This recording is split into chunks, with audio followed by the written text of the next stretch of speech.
The film opens with a young boy sprinting through the darkness, his screams echoing as if something sinister is chasing him.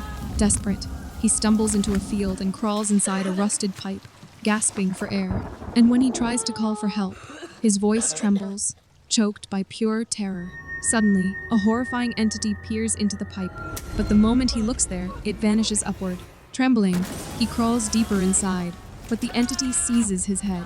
He fights to break free, but just when it seems he's gotten away, the entity's hand bursts through the ground, and it rises slowly, fully revealing itself, before the scene abruptly cuts to black. Comment. Subscribe to Recapss Horror. Yogo heads out to play football with his friends, and when Surti comes inside, she notices that he left his bottle at home. She tells Wulan to take it to him, but Wulan says she's still working on her scholarship application, to which her mother insists she can do that later, saying, after all, her poor cousin has no one left. Wulan asks, how long are you going to keep using that excuse? To which Surti says, the point is, you have to support him, and he'll be happy if you bring his bottle to him. She then promises an extra allowance for tomorrow, and Wulan quickly agrees, the temptation too strong to resist. Wulan gives him the water bottle, saying he is such a burden, but he smiles and thanks her. He then asks if she is going home, and she says she will go with them. Meanwhile, a boy named Dewo takes a tumble and gets injured, prompting the coach to call on Yogo to take his place. Excited, Yogo steps onto the field and the match resumes. The ball reaches Yogo, and he charges forward, skillfully dodging and tackling the opposing players. Even Wulan can't help but be impressed by his skill, but just as it looks like he might score, an opponent snatches the ball and quickly nets a goal, leaving Yogo's team crushed with disappointment. Later, Anas confronts Yogo, accusing him of messing up and calling all the substitutes useless and idiots. His words ignite a spark of anger, and the substitutes retaliate. Seeing this, the rest of the players jump in, and chaos erupts as a full-blown scuffle breaks out on the field. Later, the coach instructs the team to gather at the mosque for prayers. The main players begin heading that way, but Andro tells the driver to take them home. Yogo insists they should pray first, but Andro refuses, not wanting to risk another confrontation with Anas inside. On their way home, the driver asks Wulan about the chaos on the field, and she replies, Yogo got cocky. Meanwhile, Andro admits that if Coach Rajat hadn't stepped in, he would have beaten Anas senseless. Another boy fumes that he'll break Anas's legs at practice tomorrow, and Andro coldly adds, I hope he's crippled for life. Wulan vents. She came all this way just to see him lose, and she hopes Yogo dies. The driver quickly warns her, don't say things like that. And just then, a man suddenly appears in front of their truck and is struck, getting seriously injured. The driver cautiously approaches the man to check on him, and as he feels for a pulse, he realizes that the man is dead. Fear ripples through the children, and Wulan, trembling, scoots back into the safety of the truck. Yogo tries to calm the driver, while the other children gather banana leaves from nearby and gently cover the man's lifeless body. The driver calls the police to report the accident, and during this, Wulan hears a whisper saying, let's play. Scared, she looks aside and sees the ghost of that man calling her to play with him. And after a while, when Yogo turns around, he finds that Wulan is missing. Meanwhile, in a trance-like state, Wulan follows the ghostly figure of the man into the forest. After a while, the spirit drifts into the bushes, and Wulan snaps back to her senses, finding herself alone, deep in the middle of a forest she doesn't recognize. An eerie entity is then seen standing behind her, which lunges at her, gripping her soul as her body collapses, yet never touches the ground, hanging eerily in midair. Yogo and the others venture into the forest, searching for Wulan, and after wandering for a while, Andra suggests that they should split up to find her more quickly, and everyone heads off in different directions. After some time, Yogo finds Wulan sitting under a tree, crying with her head lowered. As he approaches, he hears rustling from the nearby bushes, and realizes that Wulan is no longer there.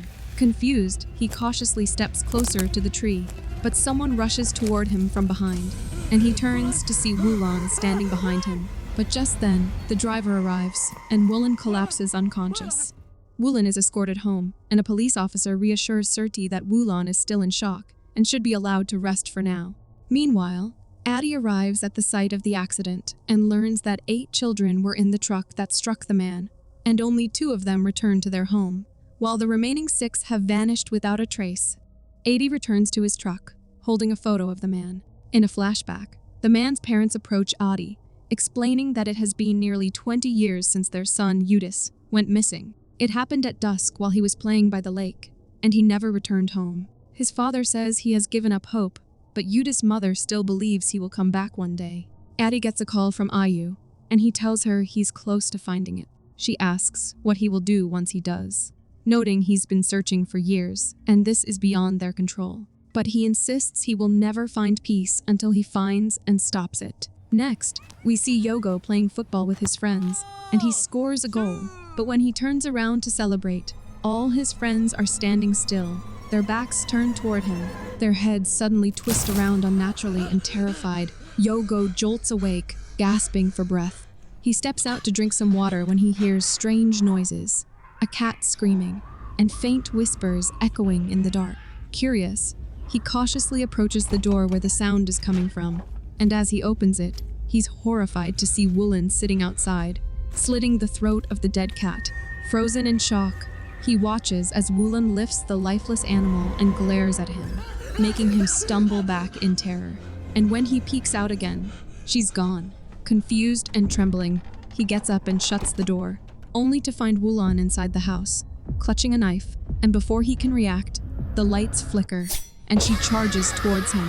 Hearing his screams, Surti rushes out of her room, only to find him sitting on the floor, trembling and crying. He hurries to Wulan's room, only to see her sleeping peacefully. Surati claims he was sleepwalking and tells him to go back to his room, but we see Wulan's hands covered in blood.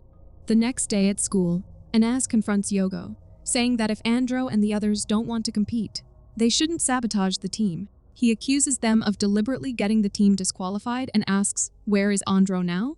Just then, Wulan says, "They're here," and everyone turns to see her approaching them.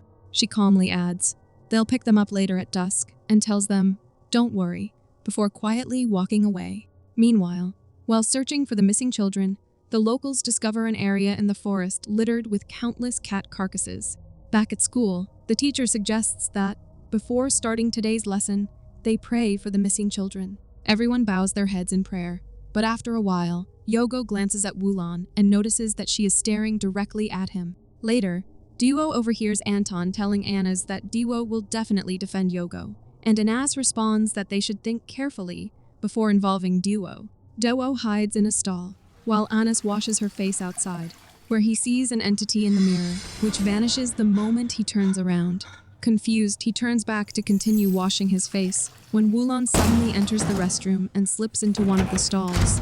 Soon, he hears someone humming, a sound Dewo can hear as well. Slowly, Anas approaches the stall, knocks, and calls out, "This is the men's restroom. Why are you here?" To which Wulan whispers back, "Let's play." Suddenly, she appears outside before appearing behind him, causing him to stumble and fall to the floor. Possessed, she charges at him, but Dewo steps out and tries to calm him down, and by then, Wulan has disappeared. Meanwhile, Addy listens to his messages and discovers that numerous cats and livestock have been killed around Giritirto village. At the same time, Anas tells Yogo about the incident, and Yogo tells them that he experienced something similar. Anas asks, "What does he mean?" And Yogo explains that night, he wasn't sure if what he saw was real, but Wulan has indeed changed ever since the incident. Dewo says his grandfather once told him that about 20 years ago, in the Jatijajar area, several children disappeared at dusk. Later, it was discovered that one child had killed livestock and then hanged himself. Anna says he doesn't believe in such things, but as he moves forward, a crowd suddenly gathers, shouting that they found a carcass nearby. All 3 of them arrive with the crowd and are horrified to see the dead animals scattered around. At the same time, Addy arrives at the scene. Yogo steps out of the crowd and suddenly recalls that Wulan had killed a cat that night. Disturbed by the memory, he immediately rushes back home. But when he reaches home, Wulan is asleep in her room. Yogo sits on the couch and dozes off, but after a while, he hears someone calling his name, and when he opens his eyes, he's startled to see Wulan standing right in front of him. Just then, Surti comes out, and Wulan suddenly starts acting completely normal. Surti tells Yogo to deliver some snacks to the ladies in Kebandalim, saying she'll arrange a motorbike for him to take. Meanwhile, Anas tells Anton about Wulan's strange behavior and reminds him that she mentioned Andro would pick them up at dusk.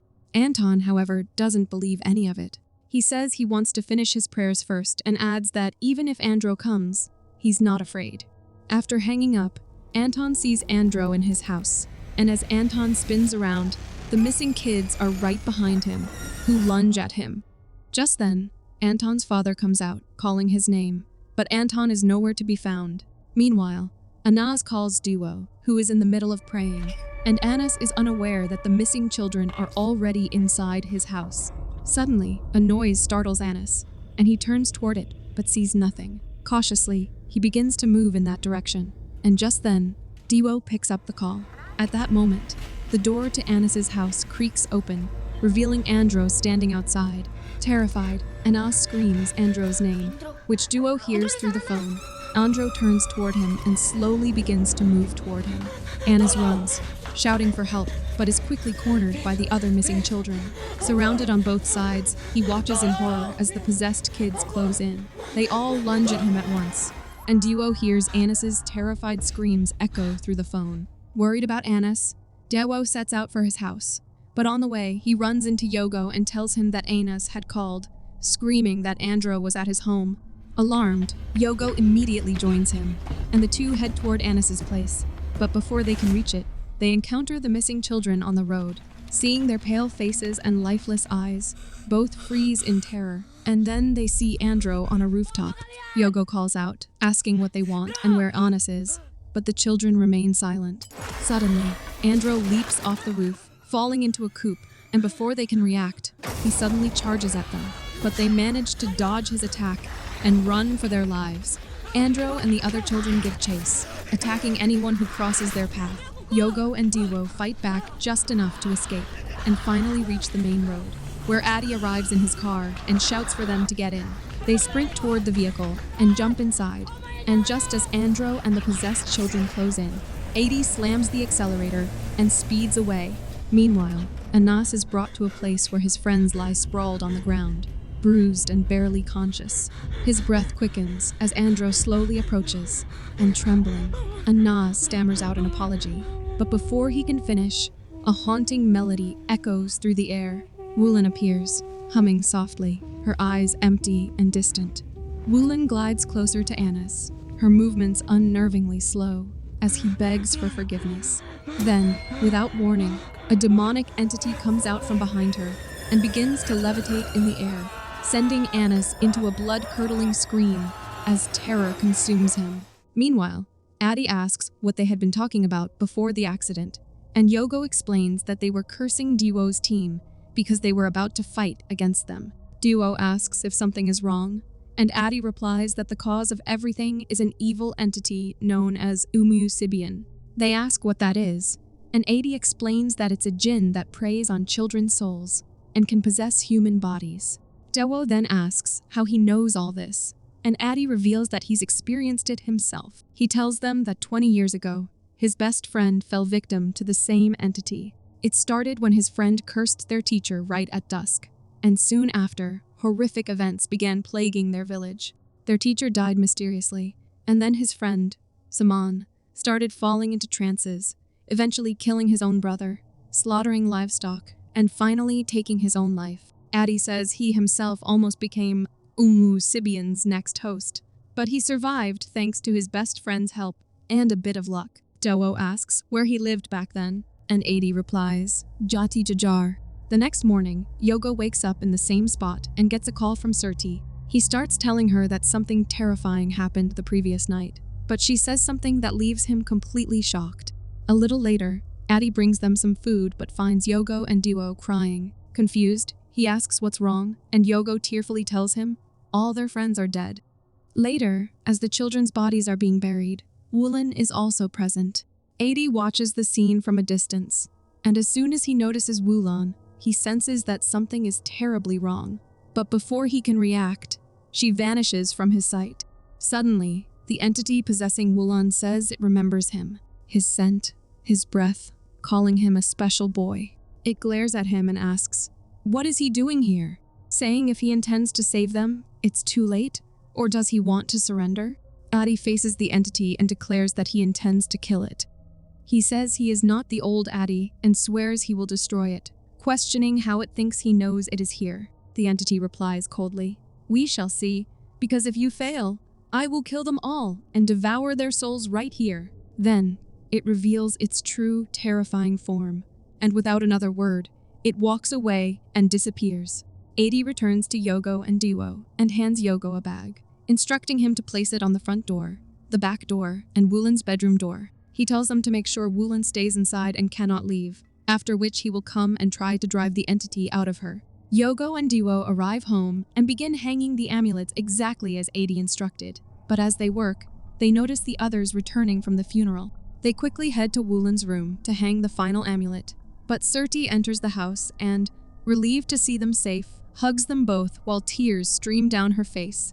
Just then, Wulan enters the house, and seeing her, Yogo and Dewo freeze in fear. Wulan glares at them with anger, and Dewo instinctively looks toward the door. Wulan notices the amulet hanging there, and her fury intensifies. She lets out a piercing scream that shakes them to their very core, testing the limits of their endurance.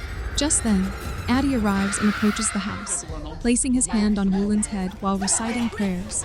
Addy is about to exorcise the entity from Wulan when Joko suddenly grabs him, and Amir strikes him, knocking him unconscious.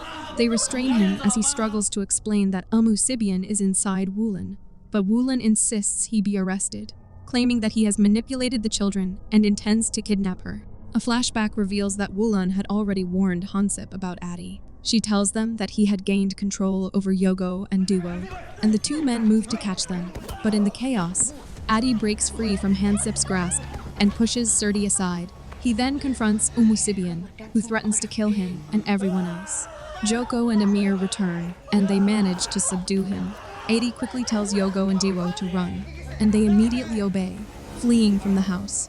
The villagers learn that the suspected killer has been caught at Surti's house, and they all gather there. The village head tries to calm the crowd, explaining that they are waiting for the police to arrive and handle the situation.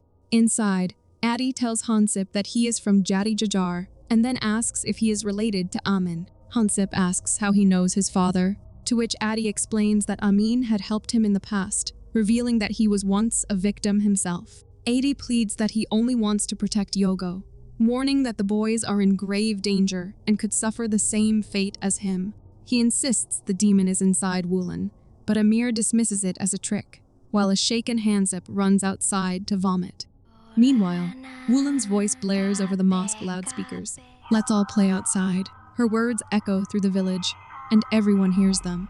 One by one, the village children, now possessed, leave their homes and begins walking towards the voice. Addy pleads with Hansip and others, insisting the voice is Wulan's and begging them to release him, warning that she's luring the children out to summon something deadly. He warns that if they don't set him free, every child in the village could die. But overwhelmed, Hansip rushes outside to vomit again. Then, a few villagers rush into the crowd, frantically begging for help, saying their son has gone missing. Moments later, more people start arriving, panicked and shouting that their children are also gone. Joko rushes inside, shouting that the villagers have left because many children are missing. Just then, the door creaks open, and Andro, along with the other possessed children, steps inside. Addy yells for them to shut the door, and as the kids charge forward, they barely manage to close it in time. The children begin hacking at the door with sickles, trying to break in, and realizing the danger, Hansip quickly unties Addy's hands. The possessed kids finally smash the door open, and as Joko and Amir rush out to hold them back, Addy seizes the moment to escape. Meanwhile, all the children, including Yogo and Dewo, arrive at the cemetery in a trance-like state and walk towards the river. But just at that moment, Addy arrives and pleads with Ummu to stop. Speaking through Wulan, Ummu coldly reminds him of its promise to kill them all, to which Addy, trembling, says maybe he can't stop it, but begs it to take his body instead and release Wulan, as she's innocent.